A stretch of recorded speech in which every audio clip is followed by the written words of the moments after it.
आप सबको जय मसीह की। आज प्रभु यीशु मसीह के जन्म दिवस के पूर्व पहला रविवार है और आज का जो थीम है वह है प्रभु यीशु का आगमन हमें हर्ष तथा शांति प्रदान करता है। और आज का जो वचन लिया गया है जिस पे हम विचार करेंगे, मनन करेंगे, वह है लूका रचित सुसमाचार उसका 1 बाब और उसकी 26 से 38 आयत तक। तो आज जो सुसमाचार का पार्ट जिस पर हम विचार करने जा रहे हैं वो हम देखते हैं कि वो हमारे जो विश्वास है उसके लिए बहुत ही एक ज़रूरी हिस्सा है।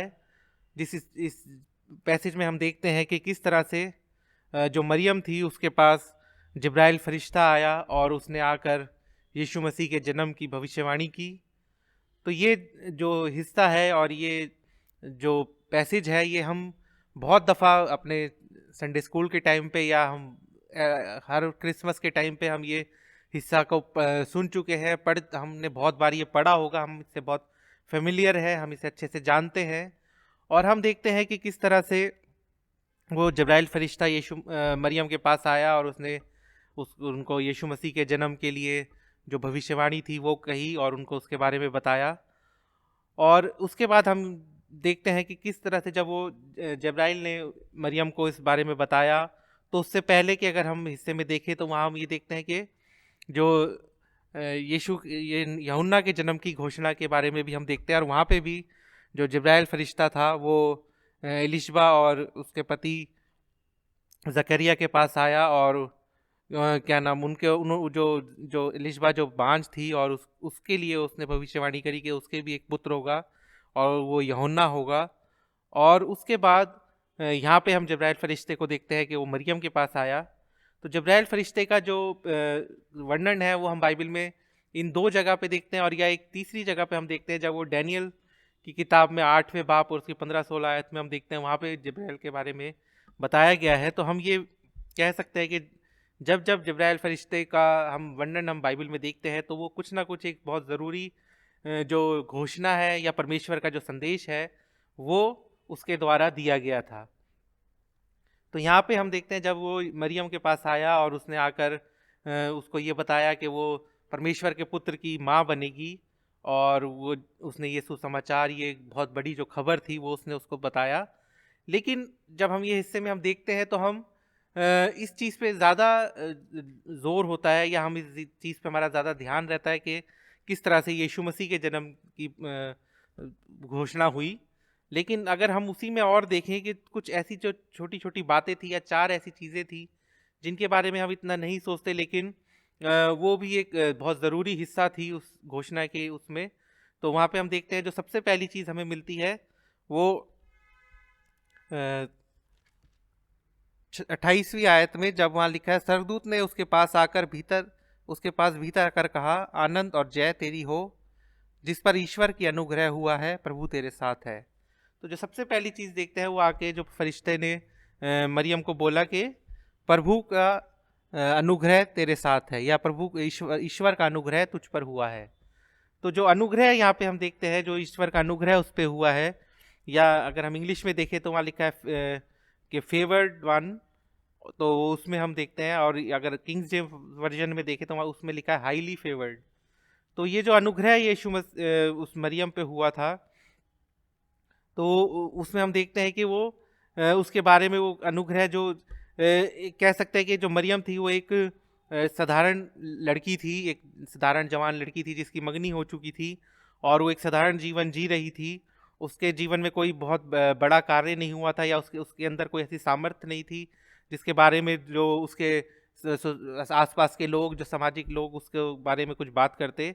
वो एक साधारण जीवन जी रही थी और वो एक जिस तरह से एक साधारण लड़की होती है वो उस तरह से वो अपना जीवन को व्यतीत कर रही थी। लेकिन उसके ऊपर परमेश्वर का अनुग्रह हुआ, परमेश्वर ने उसके ऊपर अनुग्रह किया और वो अनुग्रह ये था कि उसको परमेश्वर के पुत्र का माँ बनने का अधिकार उसको दिया गया। तो हम देखते हैं कि जो यहाँ पे जो अनुग्रह मरियम पे हुआ था उसमें कोई उसकी कोई परफेक्शन नहीं थी, कोई पूर्णता नहीं थी कि मरियम बहुत पूर्णता में या परफेक्ट लड़की थी, या वो उसका जो मेन जो उसका परमेश्वर ने उस पर अनुग्रह किया था वो इस कारण से किया था कि वो एक विश्वासी थी, परमेश्वर के प्रति फेथफुल थी, और परमेश्वर का जो उसका जो फेथफुलनेस थी या जो उसका विश्वास योग्यता थी, उसके जवाब में परमेश्वर ने उस पर ये अनुग्रह किया था कि वो उसको इतना बड़ा ओहदा मिला कि वो परमेश्वर के पुत्र की माँ बनने के लिए उसको चुना गया। तो जब ये हम देखते हैं कि जो मरियम थी एक साधारण लड़की थी या साधारण जीवन जी रही थी, उसी तरह से अगर हम अपने अपने जीवन को भी देखें तो हम भी समाज में एक साधारण लोग हो सकते हैं, साधारण जीवन जी रहे हैं, हम हमें कोई बड़ी सामर्थ्य नहीं है या हम कोई बहुत बड़ा हमारे अंदर ऐसी खूबी नहीं है कि लोग हमें पहचानते हों। हाँ, आसपास के लोग हमें पहचानते हैं, लेकिन कि एक पहचान जो होती है, जो लोग हमें रुक रुक के सड़क पे देखे, तो ऐसी हमारे अंदर कोई खूबी नहीं है, हम भी साधारण है। लेकिन हम साधारण व्यक्तियों से ही परमेश्वर अपना अनुग्रह करता है। परमेश्वर का अनुग्रह हम पे सबसे बड़ा यही है कि हम उसके विश्वास में चलने वाले लोग हैं। परमेश्वर का अनुग्रह सबसे बड़ा यही है कि हम उसका नाम लेने योग्य हमें उसने बनाया है, हमें उसके पीछे चलने योग्य बनाया है। लेकिन हम उस चीज़ को कई बार हम अपने लिए नहीं सोचते हैं, और हम ये सोचते हैं कि परमेश्वर हमें कई बार हम सोचते हैं कि परमेश्वर हमारी सुनता नहीं है, या हम इतनी प्रार्थना करते हैं परमेश्वर हमारी तरफ सुधि नहीं लगाता, या हम परमेश्वर की नज़र में कुछ मूल्य नहीं रखते इसलिए शायद परमेश्वर हमारी नहीं सुनता है। लेकिन इस दुनिया में बनाया हुआ हर एक जन परमेश्वर के लिए मूल्यवान है। परमेश्वर उन सब पे अनुग्रह करता है। परमेश्वर का अनुग्रह सबके लिए है, बस बशर्ते यह है कि हम उसके प्रति विश्वास योग्य हों। हमारा विश्वास जो है उस पर मजबूत होना चाहिए। हमारा विश्वास ये होना चाहिए कि जो भी परमेश्वर की तरफ से हमें आज्ञा मिलती है, जो भी हमें परमेश्वर की तरफ के लिए काम करना होता है, उसके लिए हम एकदम हमेशा तैयार रहें।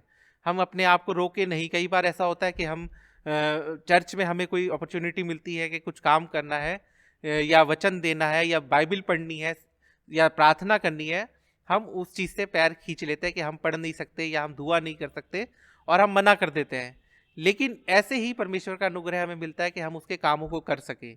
ये तो मैंने एग्जाम्पल दिया है कि बाइबल पढ़ना, और भी तरीके से हमें अलग अलग तरीक़ों से परमेश्वर हमारे मन में आता है। पवित्र आत्मा हमें गाइड करती है कि हमें ये काम करना है, कि किसी बीमार की सुधि लेनी है, या कोई ज़रूरतमंद है हमें उसकी हेल्प करें, या कोई ऐसा व्यक्ति है जो चर्च से एकदम कटा हुआ है, चर्च नहीं आ रहा है, तो हम ये कोशिश करें उसके जानने की कोशिश करें। तो ये सब काम परमेश्वर के काम है, और हमें ये पवित्र आत्मा द्वारा हमें गाइडेंस मिलती है कि हम ये काम करें। लेकिन कई बार हम नहीं करते हैं और हम पीछे अपने कदमों को खींच लेते हैं। लेकिन परमेश्वर का अनुग्रह हम सब पे होता है, तो हम ये शिकायत नहीं कर सकते कि परमेश्वर का अनुग्रह हम पे नहीं है। लेकिन हम जब परमेश्वर का हम पे साबित होगा, या हमें उस समय दिखाई देगा जब हम खुद उसके कामों को करने के लिए अपने कदमों को आगे बढ़ाएंगे। फिर जो दूसरी चीज़ है, दूसरी चीज़ वहाँ पे वो जिब्राइल मरियम से कहता है कि प्रभु तेरे साथ है। तो जब वो जानता था कि जब ये खबर वो ये मरियम को बताएगा कि वो एक कुंवारी लड़की थी कि तू माँ बनेगी, तो वो जाहिर बात है कि एक तो पहले तो स्वर्गदूत को देख के डरेगी, और फिर दूसरी बात जब ये बताएगा तो और उसके मन में डर आ जाएगा। तो वो ये खबर देने से पहले इमैनुअल जो कहलाएगा, और जो परमेश्वर सबके साथ है, तो वो बताने से पहले वो कहता है कि परमेश्वर तेरे साथ है। तो उसको ये बताता है कि तुम डरने की ज़रूरत नहीं है, तुम्हें कुछ घबराने की ज़रूरत नहीं है, क्योंकि परमेश्वर पहले ही तुम्हारे साथ है, क्योंकि परमेश्वर ने तुम्हें चुना है अपने पुत्र की माँ बनने के लिए। तो वो जो दिलासा था वो उसने मरियम को दिया कि परमेश्वर तेरे साथ है, और वो अपने जीवन के उस जो सामर्थ्य से, जो ये मरियम का तो एक पावरलेसनेस थी, और वो जब एंजल उसके पास आया तो वो उसने ये बात को नोटिस किया, और उसने उसको बोला परमेश्वर तुम्हारे साथ है, और उसने उसको ये दिलासा दिया और मरियम को हिम्मत बंधाई ताकि वो घबराए ना, और जो परमेश्वर उसके जीवन से चाहता है, या जो परमेश्वर उसकी योजना है, वो उसके जीवन से पूरी हो सके। तो तीसरी चीज़ जिस पे हम विचार करेंगे वो है कि जब वो स्वर्गदूत ने आकर मरियम से कहा और ये बोला कि भयभीत ना हो, कि उसको बोला कि भयभीत ना हो, डर मत। तो वहाँ पे हम इसलिए वो देखते हैं कि जब वो स्वर्गदूत उसके पास आया और आकर उसने जब ये भविष्यवाणी की, और उसने फिर हम 29वीं आयत में पढ़ते हैं, वह उस वचन से घबरा गई और सोचने लगी कि ये किस प्रकार का अभिवादन है। तो वो घबरा गई, तो इसीलिए उसने बोला कि भयभीत ना हो, डर मत, क्योंकि परमेश्वर का अनुग्रह तुझ पर हुआ है। तो तू डर मत, भयभीत ना हो, परमेश्वर का अनुग्रह तुझ पर हुआ है। और वो जो बात थी कि तू डर मत या भयभीत ना हो, वो इसलिए था क्योंकि अगर हम खुद को इस सिचुएशन में देखें कि हमारे पास कोई स्वर्गदूत आकर एकदम से आ जाए और आकर वो हमें कि इस तरह से अभिवादन करे, तो शायद हम भी डर जाएंगे, हम भी घबरा जाएंगे कि ये कौन है या ये क्या बात कह रहा है या क्या बात हमारे लिए बोला है। तो वो भी उसी तरह से जो मरियम थी वो भी घबरा गई। लेकिन वहाँ पे वो उसको बताता है कि तू परमेश्वर के नज़र में तेरे को चुना गया है और परमेश्वर के सामने तेरी बहुत मूल्य है और तुझे डरने की ज़रूरत नहीं है, और तुझे ऐसे काम के लिए चुना गया है जो पूरे संसार को जो बदल देगा। तो इसलिए तुझे डरने की ज़रूरत नहीं है, इसलिए तुझे घबराने की ज़रूरत नहीं है। और आगे वो बताता है आगे हम देखते हैं कि जब वो एलिजबा के पास भी आया था, एलिशबा के पास, और आकर उसने यही चीज़ उन वहाँ पे भी बोली थी कि जब भी उसके यूहन्ना के लिए भविष्यवाणी की थी, तो वहाँ लिखा है जकरिया देखकर घबराया और उस पर बड़ा भय छा गया। तो स्वर्गदूत ने उससे कहा, हे जकरिया भयभीत ना हो। तो जिस तरह से वहाँ पे जकरिया घबरा गया था, उसी तरह से अब जो मरियम थी वो घबरा गई और उसने जिस वहाँ पे यूहन्ना के जन्म की भविष्यवाणी की। और यहाँ पे हम देखते हैं कि किस तरह से यीशु मसीह के जन्म की भी भविष्यवाणी उसने आकर उसको मरियम को बताया कि उसको एक पुत्र होगा। तो वो उसको बोलता है डरने की ज़रूरत नहीं है। तो हमें भी जब हम देखते हैं अपने जीवन में, तब भी हम भी जब हमें कोई काम बोला जाता है, जैसे मैंने पहले एग्जांपल दिया कि बाइबल पढ़ने को बोला जाता है या प्रार्थना करने को अगर कोई बोलता है, तो हम घबरा जाते हैं, हम डर जाते हैं।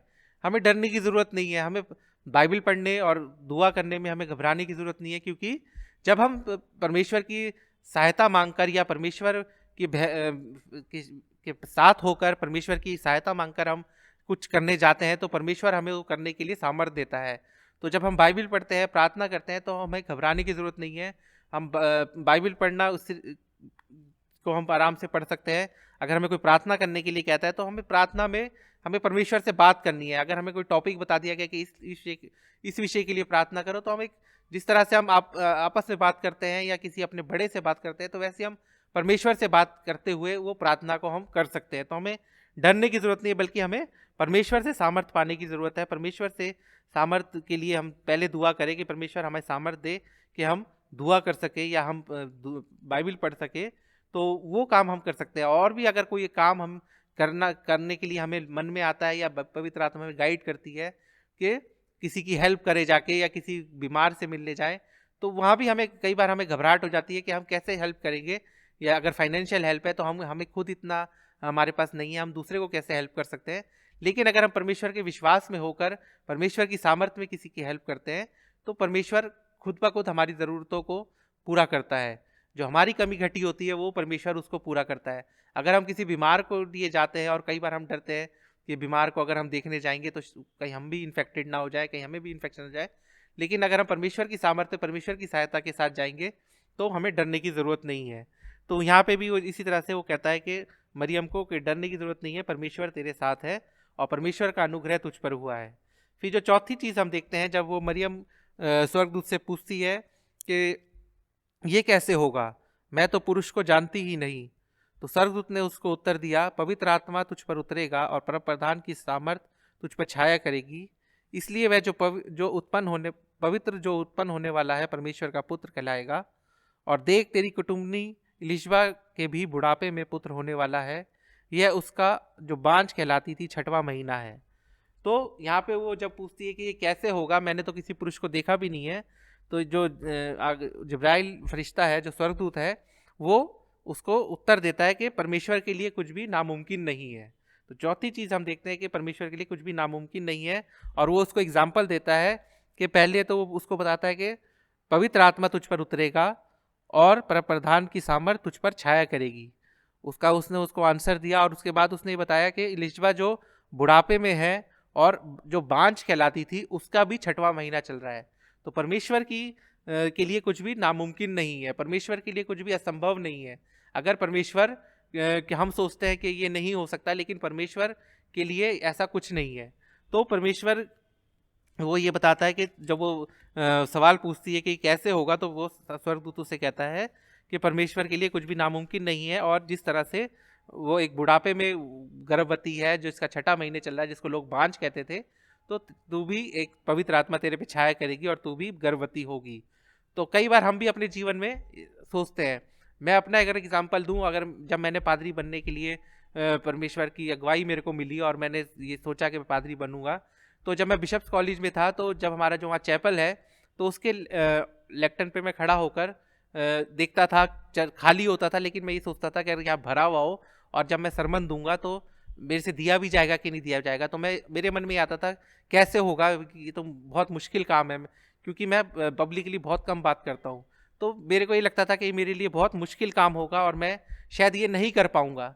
लेकिन परमेश्वर की में जब हम आते हैं और परमेश्वर की सामर्थ्य में होकर हम काम करते हैं, तो परमेश्वर के लिए कुछ भी नामुमकिन नहीं है। और आज जब मैं सोचता हूँ कि मैं इतने चर्चेज में अभी तक सेवा करके आया हूँ और आज ये इतने बड़े चर्च में हूँ जहाँ इतनी लोग आते हैं और सबके सामने मैं खड़ा होकर परमेश्वर का वचन सुनाता हूँ या प्रार्थना करता हूँ, तो कई बार मैं सोचता हूँ कि अगर मैं अपनी सामर्थ्य में होकर ये सब कर रहा होता तो शायद नहीं कर पाता, लेकिन परमेश्वर की सामर्थ्य मेरे साथ है, इसीलिए मैं ये सब कर पाता हूँ और परमेश्वर के वचन को सुना पाता हूँ। तो हमें भी ये सोच, अपने जीवन में ये नहीं सोचना है कि हमारे लिए परमेश्वर का स्पेशली काम करना नामुमकिन है। हम सबको परमेश्वर ने चुना है, हम सबको परमेश्वर ने अपना जन्म बनाया है, हम परमेश्वर के चेले हैं। तो अगर हम परमेश्वर की में विश्वास योग्य बने रहेंगे, परमेश्वर के विश्वास में और ज़्यादा मजबूत होंगे, तो हमारे लिए भी सब कुछ भी करना नामुमकिन नहीं होगा। चाहे वो कुछ भी काम हो, परमेश्वर के लिए अगर हम अपने मन को बना लेते हैं और परमेश्वर की सामर्थ्य में होकर आगे बढ़ते हैं, तो हमारे लिए भी कुछ भी नामुमकिन नहीं होगा।